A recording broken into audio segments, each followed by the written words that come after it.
মধু পায় আরো কিছু সুন্নাত আছে তুমি জানো কি? জানলেও জীবনে কখনো তা মানো কি? আমরা সুন্নাত কি কি জানি? নামাজ পড়া, রোজা রাখা, হজ করা, যাকাত দেওয়া, এরকম বুঝি না? হ্যাঁ, নবীর স্টাইল, নবীর জামা পরা, নবীর মতন জামা পরা, মাথায় টুপি দেওয়া, মুখে দাড়ি রাখা, এইসব সুন্নাত জানি। আর জানি মেহমানদারি করা সুন্নাত। হ্যাঁ, মেহমান কেউ দাওয়াত করলে কবুল করা সুন্নাত, তার বাড়িতে খেয়ে আসা সুন্নাত, এরকম জানি। কিন্তু শোনেন সুন্নাত কারে বলে?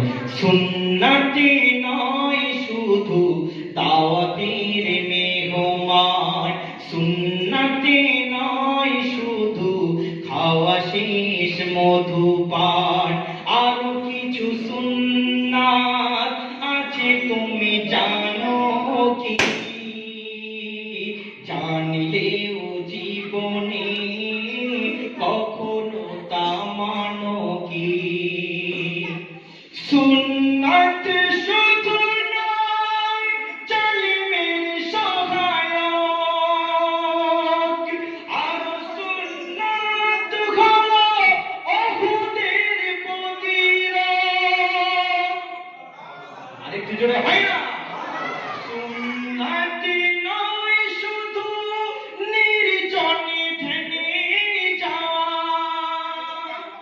আর সুন্নাত হলো পাথরের আঘাত খাওয়া।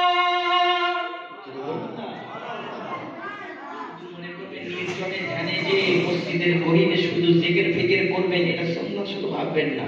আরে আমার নবীর যখন শান মান মাসালা সম্পর্কে, নবীর কোন সুন্নাত সম্পর্কে কাফির, বেঈমান, বেদিন, নন মুসলিম ও মুনাফিক যদি রাস্তায় হুঙ্কার দেয় বা আমার রাসূলের নামে গুস্তাখি করে, ও বান্দা, ও মুসলমান, ও মুমিন, দিনদার, ঈমানদার, আপনাকে সেদিন পাথরের আঘাত খেতেও রাস্তায় নামতে হবে। বুঝতে বলুন সুবহানাল্লাহ।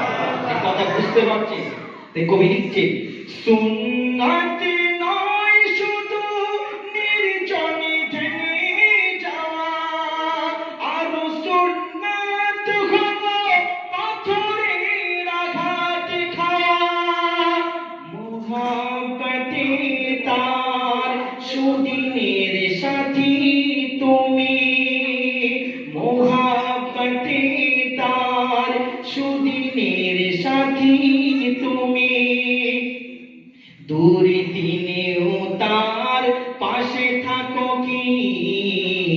আরো কিছু সুন্নাত আছে তুমি জানো কি?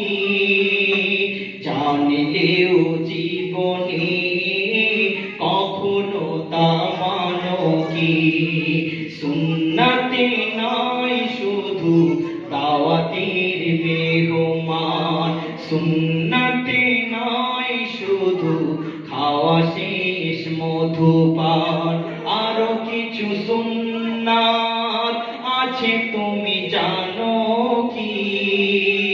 জানিলেও জীবনে কখনো তা মানো কি? সুন্নাত নয় শুধু নমনীয় আলাপন, আরো সুন্নাত হলো হুঙ্কার গর্জন।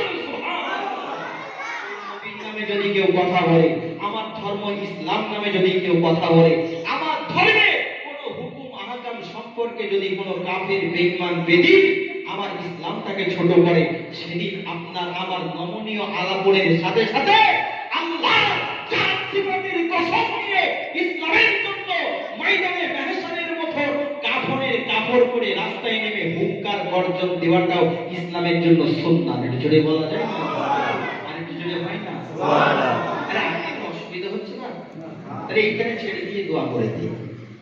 আমি সব শেষে একটা কবিতা বললাম ভাইদের কি কষ্টে, আপনারা অধৈর্য হচ্ছেন না? কারো কোনো অসুবিধা হয় না? এটা দরুদ শরীফ পড়ে মহব্বতে আল্লাহুম্মা সাল্লি আলা